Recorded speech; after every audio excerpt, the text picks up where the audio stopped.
News బాల్య వివాహాల కట్టడికి ఎన్ని చట్టాలు చేసినా ఏం ప్రయోజనం? నిత్యం ఎక్కడో చోట బాల్య వివాహాలు జరుగుతూనే ఉన్నాయి. అభం శుభం తెలియని చిన్నారులకు పెళ్లి చేసి బరువు దించుకుంటున్నారు తల్లిదండ్రులు.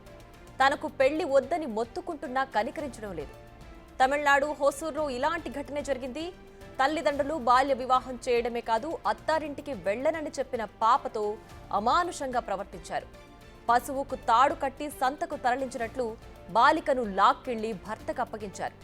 చిన్నారి కన్నీళ్లు పెట్టుకుంటున్నా కనికరించలేదు. ఇదే ఛాన్స్ అనుకున్న భర్త గొర్రె పిల్లను ఎత్తికెళ్లినట్లు చిన్నారిని ఎత్తికెళ్లాడు. ఈ వీడియో సోషల్ మీడియాలో ప్రస్తుతం వైరల్ కావడంతో భర్త సహా ఇతర కుటుంబ సభ్యులపై కేసు నమోదు చేశారు పోలీసులు.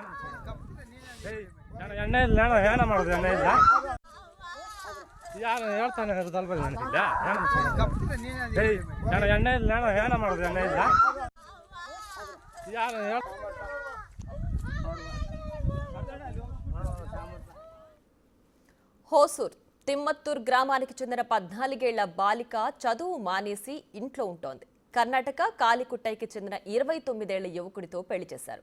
బెంగళూరులో పెళ్లి జరిగింది. వివాహం అనంతరం ఇంటికొచ్చిన బాలిక తాను అత్తారింటికి వెళ్లనని బతిమాలుకుంది. కన్నీళ్లు పెట్టుకుంది. అయినా తల్లిదండ్రులు మనసు కరగలేదు.